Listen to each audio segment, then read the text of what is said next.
Well, welcome to the Totally Awesome Fishing Show.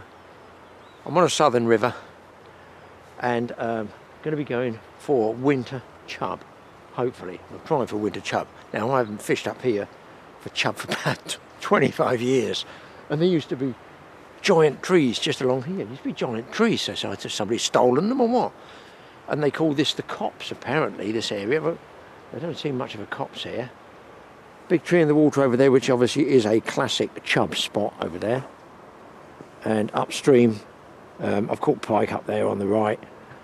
I'm not sure I've chub fished up that far, but I generally sort of recognise this up from the weir. We used to fish just up from that fence. If it is even the same fence, I don't know. But listen, we're going to give it a go, and this is the tackle I'm using. It really is Billy Basic stuff. I've got my old £1 purchased match rod, reel with £6 line, straight through. The business end is up here. It is a nearly a 40-year-old. I was 30 when I got this. Yeah, 40-year-old float.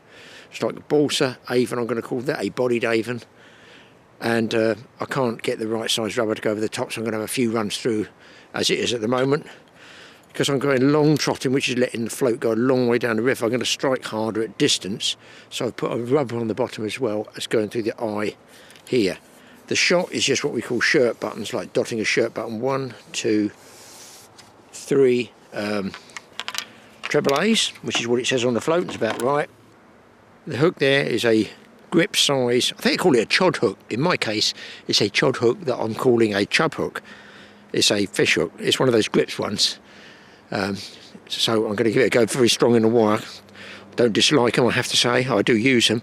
Straight out of the packet. It's very, very sharp. And I'm going to be fishing with just plain old bread.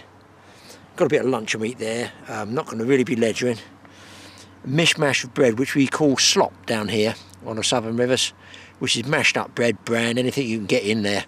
I've mixed it all up, soaked it. There's a French loaf in there that's been about 3 years in the freezer, so it's a freezer clear out some frozen maggots, but I'm only using bread on the hook. I don't want dace or anything like that, just looking for chub.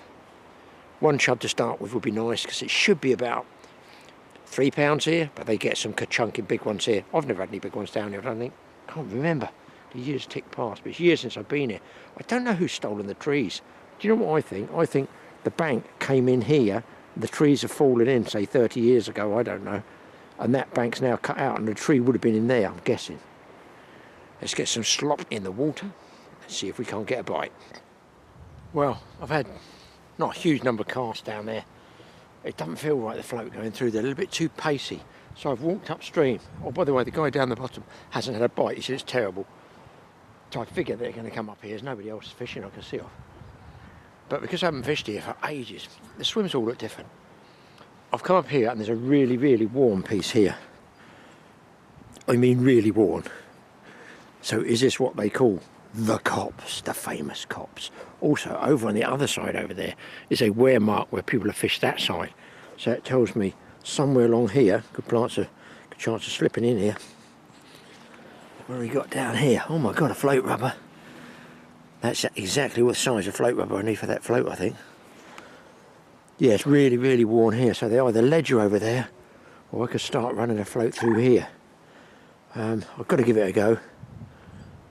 It seems to widen up out there, and I've sort of never done much good up there, even 30, 40, 50 years ago. Only for pike. So moving my gear up, as you can see, moving the stash up. I mustn't lose my float rubber. And we'll give it another go. So fingers getting cold, guys. Hard holding the metal frame of the reel. I thought it would be about 6 degrees today is what I gave, and in fact it was 3 in the car when I got out. I've had a good 40 minutes trotting through, big pieces of flake here, not a bite. Same as the gentleman downstream, but what I have doubled up with is thinking I'll have a good go for chub in the morning, maybe an hour or so for pike in the afternoon, and then go back to chub in the late afternoon, maybe early evening at dusk, which is the best time. But do I ledger or do I float for the chub? I don't know. The thing is, in the winter, the fish are generally balled up in areas, you know, and you need to be a local to know where those areas are. If you know where the fish are, very good chance you'll catch them. I don't, so I've got to run through a lot of swims in a lot of area, hoping I just stumble across one. But to be honest, I don't even know where to go now. I've gone deep, shallow, far bank, close bank. Just nothing. We've just been striking at weed on the bottom. I'll persevere a bit longer.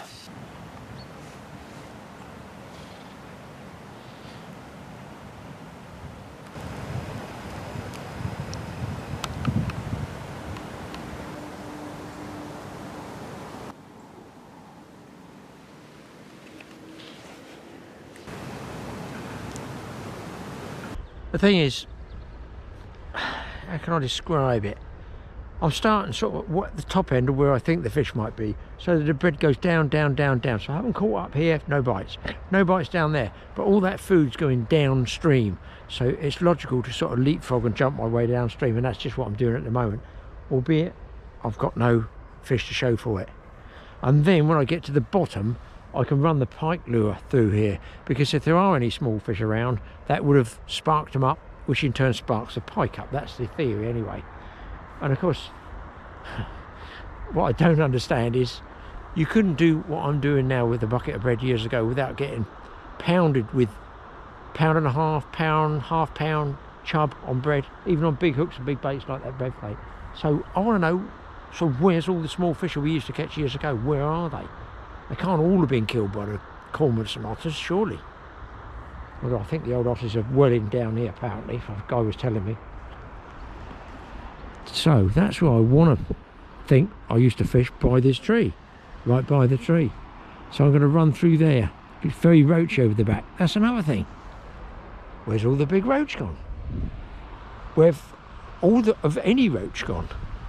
Our poor old rivers are set in a bit of a sorry state now. Right, we're going to move down a bit, and then when I get to the tree and run the float down there, and I'm going to come up and just run that plug through in case, just in case there's a pike. I think I might be sort of stuffed. I've not had one single bite at all on the bread, so I'm going to heave a bit more out there. And the thing is, you couldn't feed like this in a lake in the winter, but you can in the river, because they're all going downstream. If I made a stiffer mix, here come the birds. Look. They've had a feast today, they have. My God, they love the old supermarket bread. They must be full of it. You can afford to whale it in there and work your way down. I'm kind of surprised, putting this amount of feed in, ooh, that I haven't got loads of little fish coming up. If I made it stiffer with ground bait, it would sink to the bottom. So I've got trouble throwing it out, but it splatters everywhere. Should attract fish. Should do, but doesn't. Not today anyway. Then every single person I've spoken to has not caught a single fish or had a bite. I've had one bite, that pike, for which I'm grateful, believe me. I've made the right decision. Most people wouldn't fish like that, you see. They wouldn't, they just go chub fishing, float fishing, or ledger, and they just stick to it. But because I do the all-round fishing, I'm constantly thinking, why not? Why not? What if? All that. A little bit to the far. See how it's eroding here? As I say, if you draw a line from here to there, there's a huge bit's eroded. So really, 40 years ago, I was standing over there, fishing over there, standing over there, because this was all ground on the left. This would all be ground here.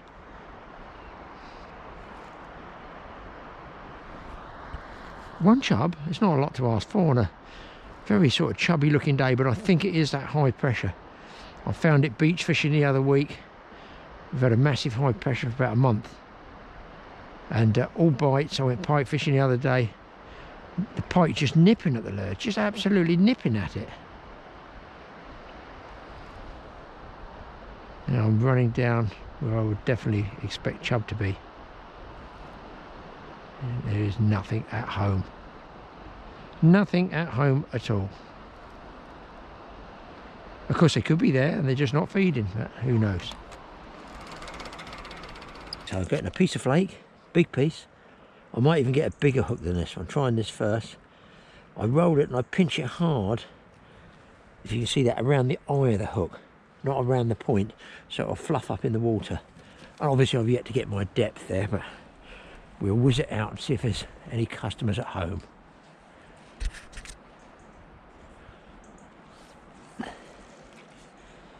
Might be worth actually ledgering over there later on. I can barely make the float out. There's a nice sort of semi-slack bit back there. It's just bumping along. I might be on the bottom there. And it's faster on this side, so the float's going to get picked up and cranked along quite quickly when it gets further down here. Obviously I don't know where the chub are, might be in totally the wrong spot. I would have thought as it picks up down there is where a chub would be, if indeed there's going to be a chub. Float's running down, I get to about here and I'm just going to let it almost run free there. Now it gets into the shiny patch and I can see the float much, much better. And it's called long trotting. You're just letting that float go right down until you basically can't see it, which won't be a million miles away for me. As long as it stays in that shiny stuff, there's a chance I can see the float. Now you can see why I put that big float rubber on there, is because the farther back I get, the harder I've got to strike to set the hook. It's pushed me right inside. I'd really like to be over there, but you never know where the fish are. So every run down, that bread's probably going to come off. And you just got to put a fresh piece on. Put some oil on this reel by the sound of it. Now I pinched that bread, look, just so you know, I pinched that too tight. So I now know you really want it. You want it so it definitely comes off every cast. Try again.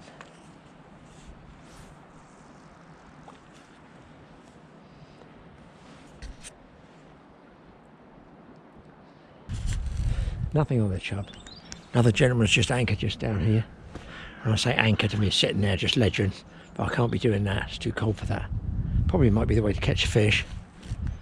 I'm fancying to go at the pike, so I'm packing up this and I've rigged up my pike rod with a lure. It's just got that pace, colour.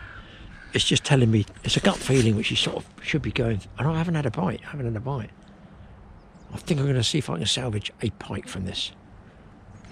Down these margins, look, I can just visualise one laying down there. This is what I'm using. And the chap up there is fishing. He's just walked past me with a stick float. He's not had a thing, and he's on maggots and a stick float, which is the way they get those chub. Nothing at all. Don't know if to go down still, go on one last look up still, go pike fishing on the other side. Nothing. Gentleman just down here, as I think I told you, was ledgering. Nothing. So it's a tough one. I think I'm going to go back up there because that chap's left from there now, and just see if I can pull one pike. There's two swims I know there with overhangs. It looks like they're just on the feature. I think it's worth a few throws before I move down. I'll tell you what I have found. The original old trees from 50 years ago that I used to fish. I've walked up too far, but we'll try the pike first. Fixed ball reel, 30-pound line, because I've been beach fishing with it. The rod is the old white Kanji 2.40 metres. The plugs you probably won't buy in England. It's a Barramundi one, but it's a black, but it's a deep diver. So in the river with the current as well. All I'm going to do to work it is just try and pop it, because it will be a floater. As far as I can remember. Yeah, so I just got to work it like this in little tweaks around the edging. Something might, just might, slam it. I guess I've got to lose it or use it. Probably going to get weed as well. I just figure I might, especially up there, it's very, very fishy.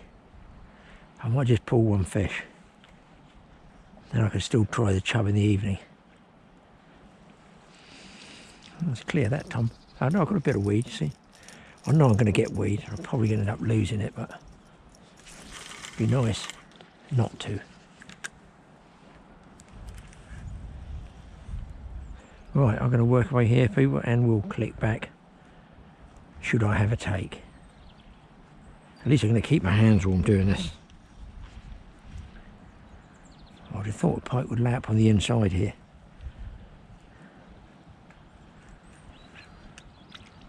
Just along that bank there.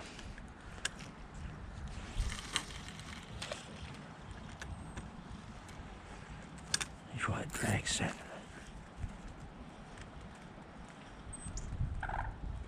By pausing in between, it allows the lure just to float up a little bit and just sort of keeps it in the kill zone a bit quicker, because this is a deep diver.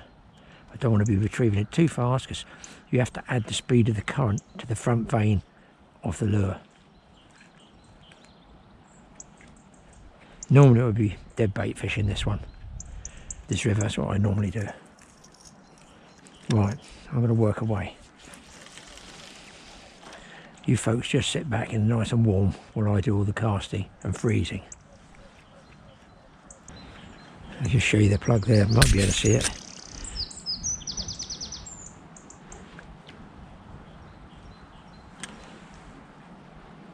Put it the other way. Okay, so I've come back up now that gentleman's left. The pike I lost, when I say lost, he swirled at the plug right at my feet twice.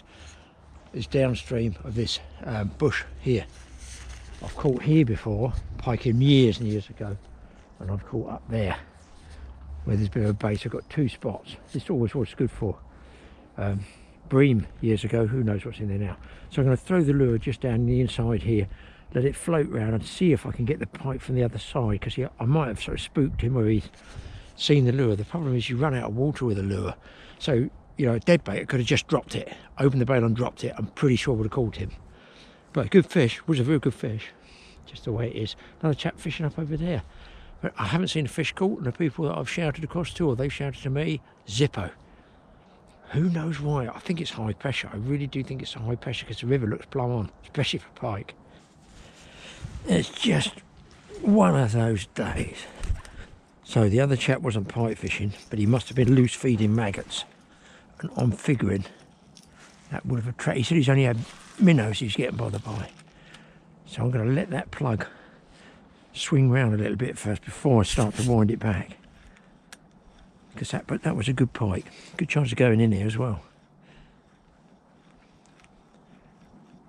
And I'm fishing it very slow. So he's got plenty of time to grab hold of it. The first time he slashed at it and missed. Second time, he came right up behind it. Oh, I thought I had him then. Must have been the bottom. And you see bits of weed here which he will snag and can't be helped, because that's where the pike live, in amongst this weed, and whip up and grab something. And then I'm going to go and try again chub fishing, heavy duty style, in where I think the swim should be from 40 years ago, 30, 40 years ago. Fish just very slowly. Just waiting for that excitement of a bang when it comes up tight. That's weed tight. Might be shallow there. I did actually think the other chap was pike fishing this side, but he had a stick float on, but he went to this swim, and I thought, well, I won't disturb him. Let's just try that once more here. He was right. I don't normally like fishing with gloves, but you get to a certain age, arthritis and numbness and joints, it all works against you. He's right down there, he was. I'm figuring he's up under that, but I can't get to him unless I was twitching a dead bait. He's had about 20 minutes break. I'll tell you, I'm in the zone about now. There. Come on, baby. No, you don't want to know that. That is always the problem with lures. You can work away with the bait, a dead bait, and have a good chance. But once they've seen the lure, if they don't take it, I find they don't have it. The third, fourth or fifth time, they generally have it. First time or not at all. I guess they know it's a lure. You might be able to see it there, chugging along. Look. I'd eat it if I was a fish, if I was a pike. I can't get up that way, that's my problem. This is looking so a pike swim, I can't tell you. Oh my God. I wish I had dead baits now. I wish I had dead baits now. Just in that slack about there. Come on, babe.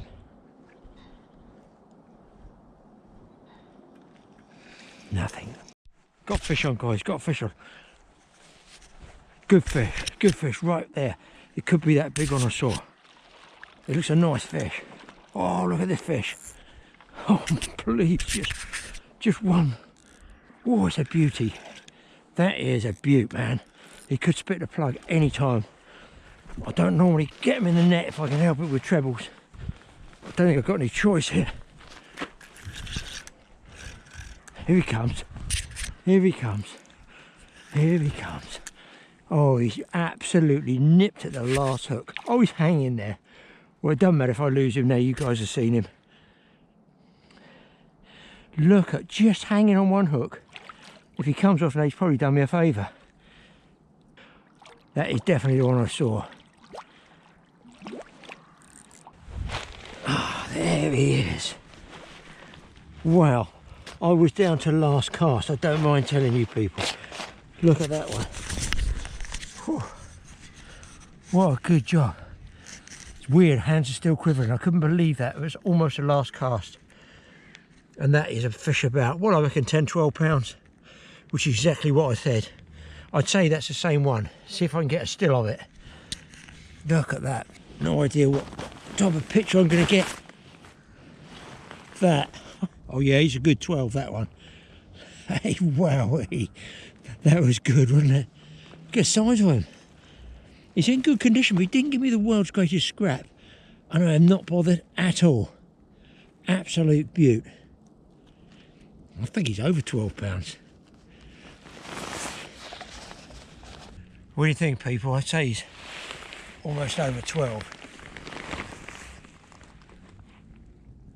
Good fish. And he can eat pretty much anything he wants. Oh, great. I hope this camera's working. That is a nice one. Don't they look cool in the water like that? Just let him recover there. Sometimes just give him a bit of movement. Here he goes, here he goes, here he goes. Just let him recover. Get your head out the other way. Oh. Get in. Doesn't look very big in the water, does it? Imagine a 20 pounder. That was a piece of totally awesome luck because I've done 10,000 casts. I'm happy now. I'm not going to go pike fishing anymore. I don't see there's any point. That one was so hard to catch. But I came back, kept coming back to the same spot. He absolutely nipped the very, very tail hook. I mean, I was lucky. There's the lure. Another barramundi in black and white with a yellow belly. Right, I'm going to move all my gear down because I think I found it. I think I found a tree down there, what I used to fish with when I was a kid, you know. And then it might mean a chub. Well pleased. Right, you guys probably thought I was mad. When I first came, if you remember, I was standing out there talking about, where's all the trees gone? There used to be giant trees here that I used to catch chub from. And I did think I was too far up there, 150 yards. Well, obviously I'm getting a bit long in the tooth, but your memories don't always serve you best. But look at this, guys, about 50 yards from the weir. Now they haven't moved the weir, but if you look, get my bearings, there was always a rush bed, a weir, 50 yards up, there was a giant tree. How stupid am I? This is how old I am, that this was a young tree when I was here. Well, not a young tree, but a full-grown tree. So there's the tree. So we used to catch chub, I guess from there along here. So I'm going to try along here, fill it in with bread, my stodge mix. And what I did notice up here, See, this was all trees. This was, I don't get it. It's all trees. Well, they've all gone, obviously. And yet, further up here,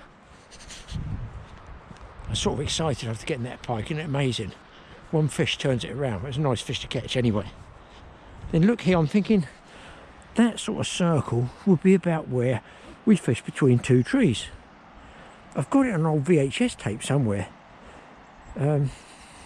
Look out here. And if you look down there, you might be able to see like the petrified roots of a giant tree. So what I'm saying is the riverbank, look, this doesn't grow totally out horizontal into the water, does it? The riverbank went from here up to there. So it's now eroded and washed away here. I'm going to say, you just have to take my word for it because I fished here 50 years ago. So from that line there to here, draw a line there, they've lost 8 feet of bank all the way across, which has probably changed the flow as well. So I'm saying, here's the bank with the old petrified root under the water. Look up here, there's the other tree.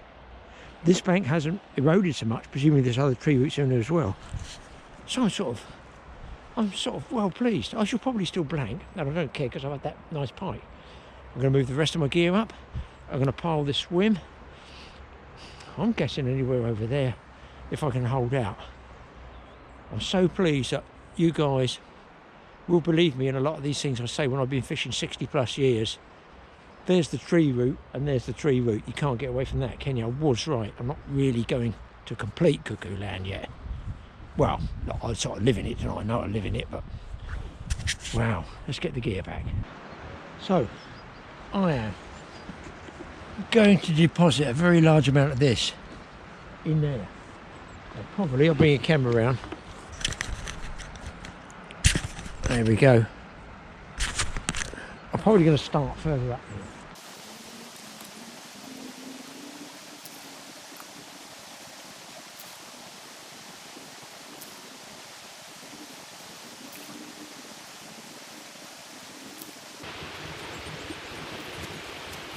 I'm guessing it won't take long before the seagulls arrive.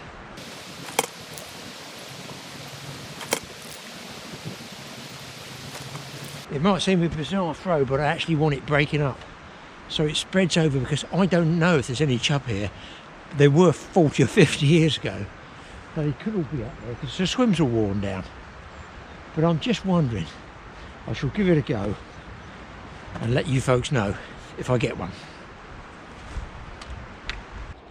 Wouldn't it be nice to get a big pike and a big chub? I'm going to feel it'll be more shallow here. So all I'm going for the flake again.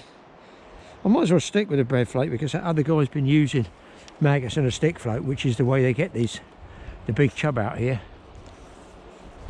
And he's caught nothing, so I might as well stick with the big piece of bread. That way I don't get pestered by the minnows. That feels like it should be shallower.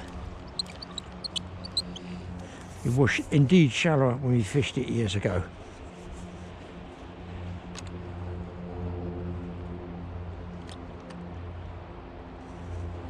I'm so amazed I actually got that pike. It really was the last chance saloon there.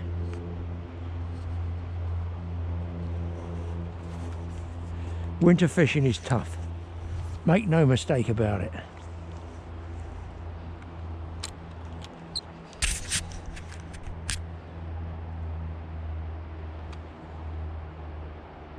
Much better pace for me going through here to be able to hold the float back a bit, and I can run it down quite a way. Most of the chub in the stream we used to get would be about 3/4 of the way over to the rush beds. They obviously liked the sanctuary of the rush bed years ago.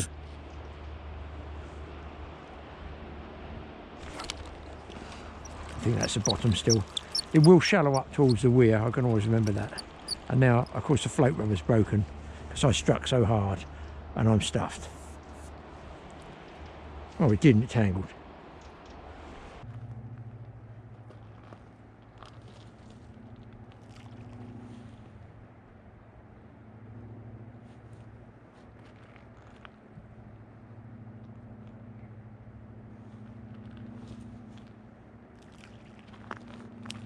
See, another small pointer. It's a horrible grey blanket cloud, high pressure cloud type of day. We've had it for about a week. I don't need polarising glasses for the glare, for the sun, do I? But I put them on, not to look cool like so many people. I'm not interested in looking cool at all. Well, you gather that by my attire. Uncool is what I am, but I wouldn't have seen that pike swirl up on my lure up there if I didn't have the polarising glasses on. Therefore, I would not have caught that pike because I wouldn't have known he was there to go back to that spot. So sometimes it helps me. I can see snags, I can see underwater pieces of wood, logs, all that sort of stuff. So, you know, you don't have to wear them, but as far as I'm concerned, they do help. Nothing on the electric chub swim. I'm just going to finish up here. It's 4:30. It's getting cold now, fingers getting numb. And I'm just going to finish off this bucket of bait and slop and get it in there and run it down in case I get lucky. So I think it's signing off time. Thanks for watching TA Fishing. Look out for TA Outdoors as well, the sister channel, and hit the subscribe button, and we'll see you people in the next fishing film. Hopefully a warmer one. Guys, batteries out on both head cams. I've just had one cast right by the bridge. First cast, in close. I'm hooked up. I'm in a mess. I can't do much except film and hang on. I think he's big as the last one, but he's going well. He absolutely exploded on the lure.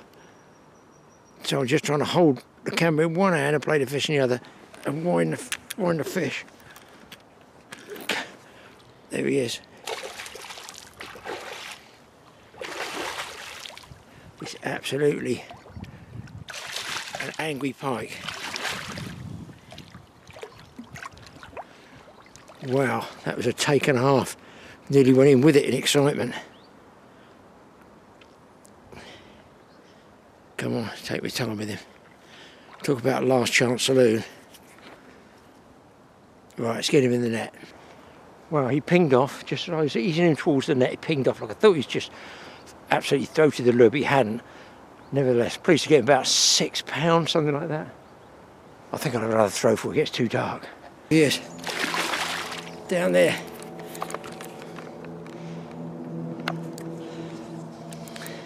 About the same size, maybe 6 pounds.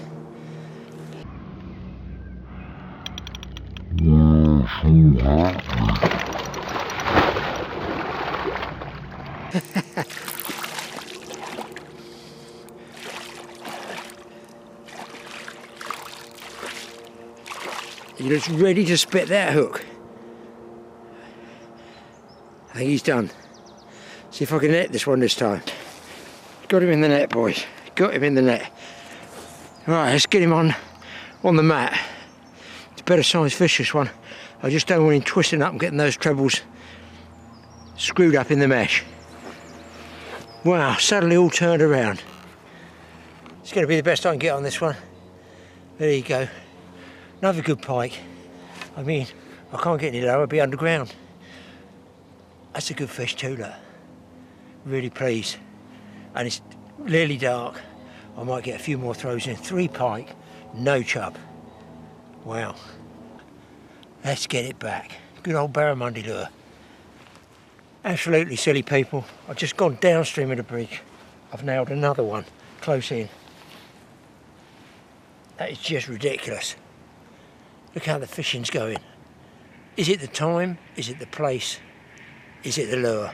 All day throwing, and in the last 10 minutes, this is dusk, I've got another 3 nice pike. Just when you thought it's all over. But as I do say, we'll see you in the next programme. I feel I'm going to be very late home tonight. Well, that was really last knockings when I picked up those last 3 pike. I was literally walking back to the car.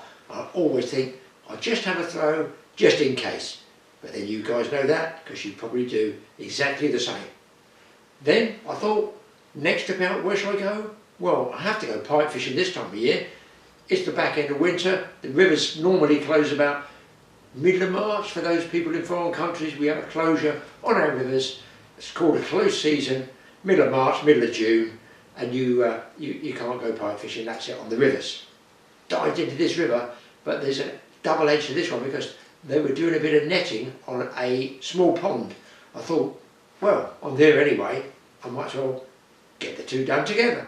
Well, I'm just going to be having a few throws around because on one of the ponds here they're going to do some netting, so it'd be interesting to see what comes out. I'm going to be using on the river here, just to pass the time, a weedless lure. It's got a baffle tail at the back there, and if I turn the camera around, it's very, very snaggy in this particular stretch of fishing here. It's a weedless lure, so when a pike clamps on this, you can see the barbless hooks there. The point just touches there, so you can actually pull it. Look, I can stroke my finger along it like this gently, but if I bit hard, pinch hard, I'm going to snag. So hopefully if I do go through any trees, weed beds, rushes, I can bump over it. I'm just going to pass the time, see if I can pick off one pike. That's all I'm doing, passing the time, as it were. Would really, really favour bait, but do you know what I mean? Beggars can't be choosers. Lures are the easy way to go. And feel that deep there. I've got to see what it looks like first. Oh, that's a snagger. I think the weight on this is a bit too much. The only way I can fish this is bunny hopping it. I feel it's a one-way ticket even with a weedless lure, but you never know. I am at least fishing.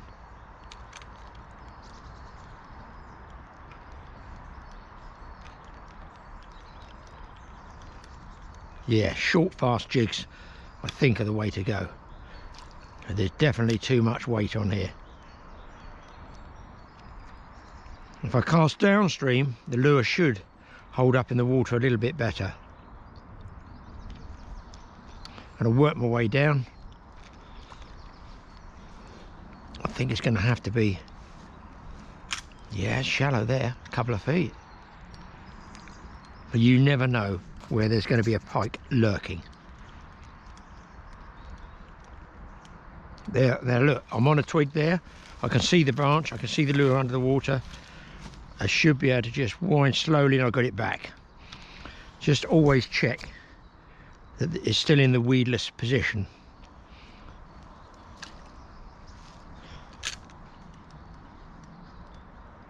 And of course, if I get a take, got to set the hook straight away.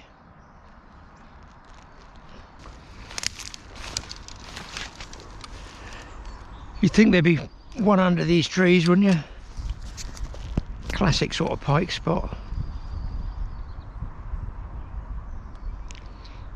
The trouble with lures, I can't make it hang in one position in the slack. If I come into the slack, which I am now, and I don't have that current, it's just going to sink to the bottom. I've got a spinnerbait I might try, but I don't want to use it because it's a very good lure.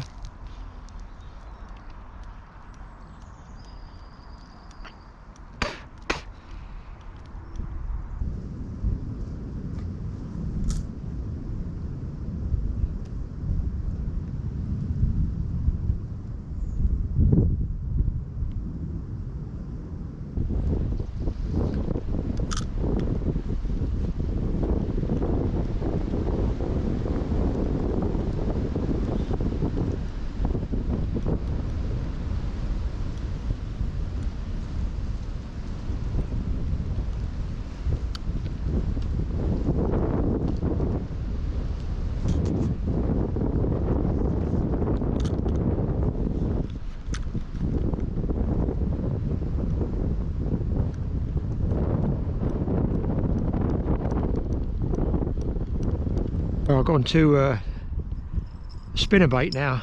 I'm figuring the vibration, this other part of the river is coloured. So nothing on that weedless lure. Trust me, I bumped it right through. I had one take, about 7-8 pounder, took it and I didn't set up on the hook hard enough. Spat it. So I'm going to try this. It's very, very windy now. Give it a little while longer and then I'll clear off and see what they're doing down that little pond. Well, nothing on the river. Very, very windy, might be low pressure. Anyway, let's get down that little pond and see what those guys are doing down there. Hopefully they're catching more than me.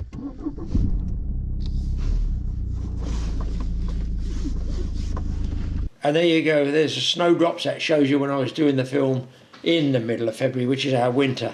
And you can see they do the drain down in most fisheries in the winter because the water, I'm not quite sure what those pipes are, somebody tell me. Maybe they're aeration pipes or something like that, I don't know, for the summer. But in the winter, the water temperature is at its coldest. It's probably got good oxygen levels in there, and fish can handle sort of management and being moved around, you know, handled, netted and stuff like that a lot better. So you can see here what the guys are doing. They've drained it right down.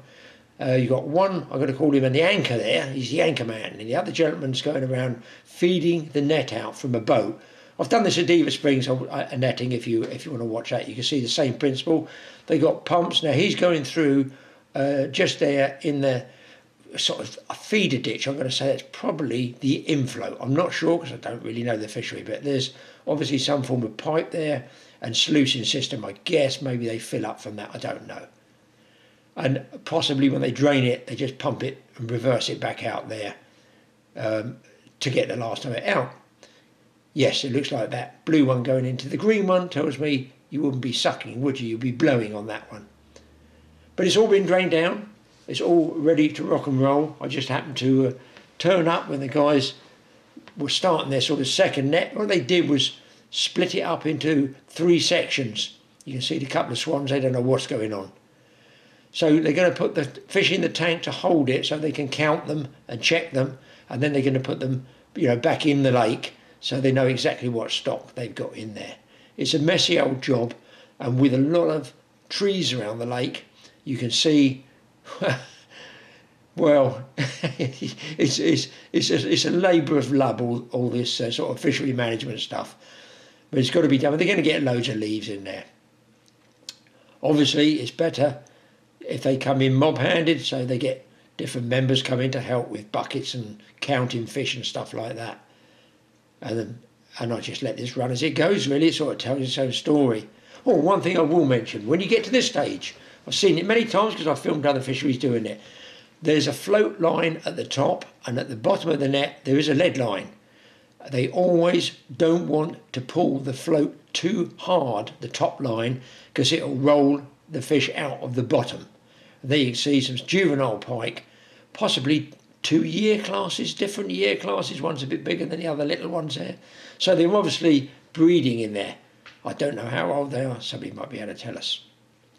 Then they sort through the leaves and the rubbish and get all their roach out so that they can, you know, get a gauge of exactly what the density of fish, I guess, is in there.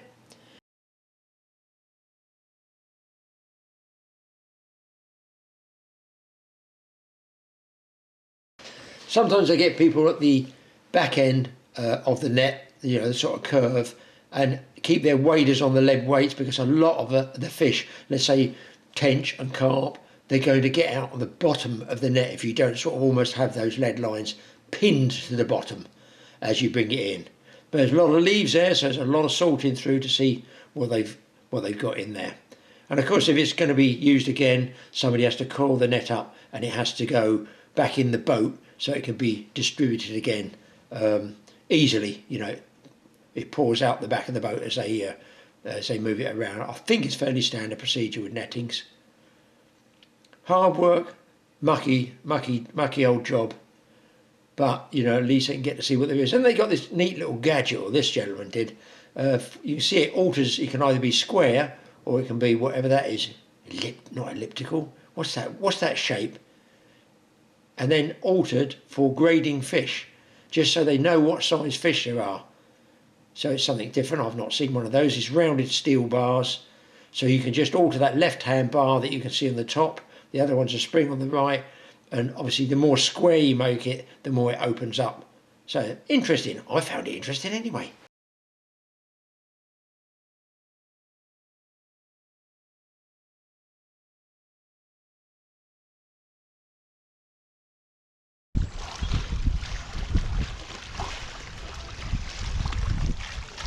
You've done that before, I think, haven't you?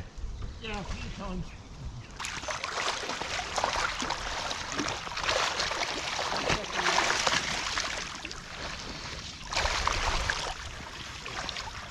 You get to do many fisheries and that like this?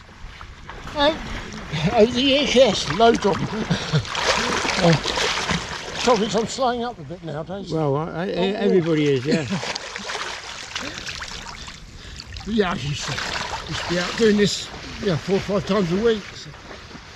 You ever found anything really big in fisheries, you know, big carp, big pike or anything, or all generally run of the mill? Well, generally run of the mill, but we've had £40 carp in the net. Oh, well, wow. £38 pike on the kennet. Good Lord. Is that with a net or electro That was fishing? electro fishing on the kennet. But, 38? Yeah. Bloody hell. Bloody no. That's a crocodile. Yeah. Oh.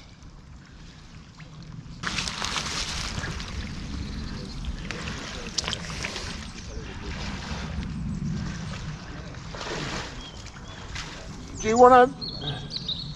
I would hold it there for a minute, Russ. I'll give you a hand under that tree. Are you all right there? Where's Barney?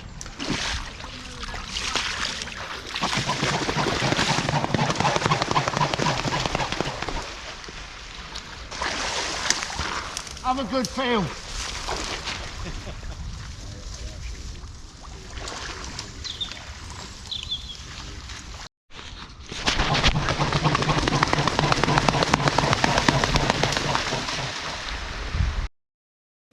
You can see here they've got it closed down and cleared out another second bit of netting. I think this one was.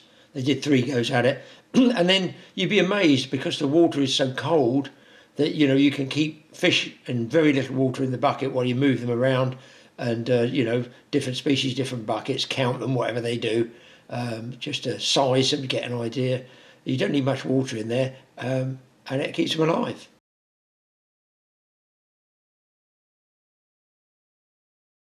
Yeah, it's all right. Right, can we have a yellow bucket so we can start putting these fish in? A little bit of water in there. All the nets, yeah, the nets. Yeah. Anyone got that's it. We've got the bigger net so we can pass them to you. Yeah.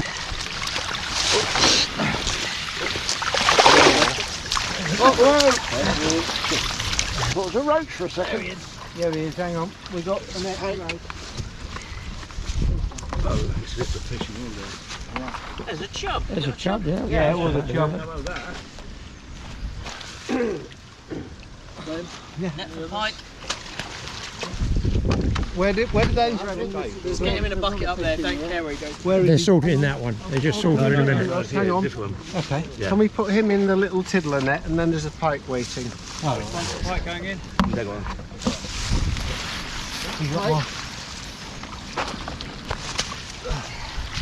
No. There's always another one in there anyway. Russ, mind you, you're pulling the legs out. Sorry. That's it. I wonder why they were going out. Oh, Rudd, at last. Oh, we've had a few. Don't bang my finger. Right. Who's in that one? Yeah. There's a pike in there and then the rest is small fish. So Another pike there. One pike. Where's that? The pike? Yeah, one pike in there and a roach in the other one.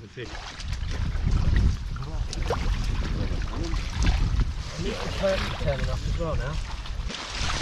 Oh, that's a good catch there.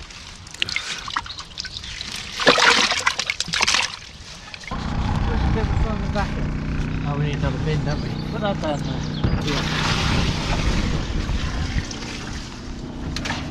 Well, unless you want to grade them.